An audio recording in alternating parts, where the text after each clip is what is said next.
काम की खबरों के इस सत्र में आपका स्वागत है। सदा की तरह आज भी हम एक विशेष समाचार को चुन करके उसकी पृष्ठभूमि के बारे में चर्चा करेंगे। आज की इस खबर में यूपीआई के माध्यम से माह में 20 से अधिक लेन देन करने पर निजी बैंकों ने जुर्माना वसूलने का निर्णय लिया है। प्राप्त जानकारियों के अनुसार 1000 रुपये से कम की रकम के लेन देन पर अन्य बैंक 2.5 रुपये प्रति लेन देन और एचडीएफसी 2 रुपये 75 पैसे प्रति लेन देन लेगी।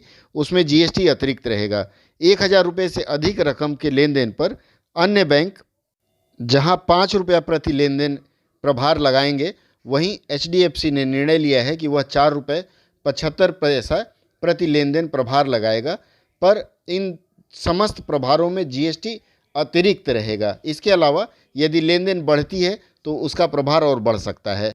आज की चर्चा का हमारा विषय यूपीआई, एनपीसीआई और इससे संबंधित विषय ही रहेगा। सबसे पहले एक अंग्रेजी से हिंदी अनुवाद देख लें। इसमें लिखा हुआ है section 269 SU of income tax act and section 10A of payment and settlement act PSSS 2007। आइए हम देखते हैं इसका हिंदी विकल्प क्या हो सकता है। अगर इसका हिंदी विकल्प देना होगा तो हमें शुरू करना होगा आयकर अधिनियम 1961 के अनुच्छेद 269 269 SU एवं संदाय निपटान प्रणाली, ये जो लिखा हुआ है PSS, उसका हिंदी होता है संदाय और निपटान प्रणाली अधिनियम एक्ट के लिए 2007 के अनुच्छेद, सेक्शन को हम अनुच्छेद लिखते हैं 10A।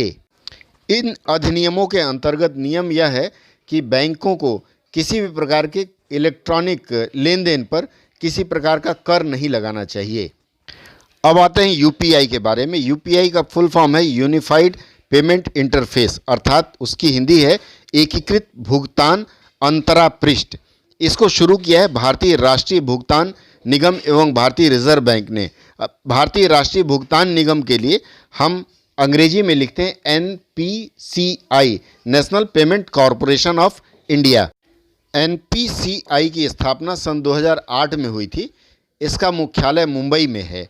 National financial switch NFS, interbank mobile भुगतान सेवा IMPS, cheque truncation system CTS और Aadhaar enabled payment system AEPS या उसे ACH कुछ लोग कहते हैं, रुपे कार्ड, ये सारी चीज़ें या ये जितनी सुविधाएं हैं यह सब NPCI के देखरेख में या फिर NPCI इन समस्त चीज़ों का संचालन करता है।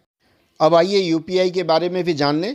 यूपीआई की शुरुआत हुई है 11 अप्रैल सन 2016 से।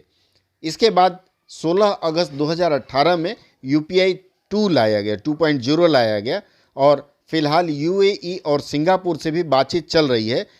जो भारतीय यात्री अर्थात जो भारतीय टूरिस्ट वहां जाते हैं वो आसानी से यूपीआई के माध्यम से भुगतान कर सकें, इसके ऊपर भी चर्चा जारी है। इसके साथ ही भारत QR कोड सिस्टम भी लाया गया, जिसमें आप कोड स्कैन करते हैं। वह सितंबर 2016 में लाया गया और 20 फरवरी 2017 से यह पूर्ण रूप से प्रभावी है। यह जो यूपीआई है इसके अंतर्गत बहुत सारे बैंक आते हैं। विशेषकर भारत में फ़िलहाल फ़ोनपे, गूगल पे मशहूर है।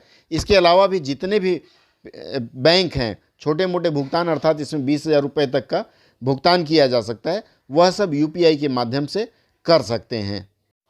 इसी प्रकार की अन्य खबरों और उनसे संबंधित अनुवाद तथा उनके बारे में जानकारी के लिए जुड़े रहें हमारे साथ और हाँ, हमारे इस चैनल को सब्सक्राइब करना ना भूलें।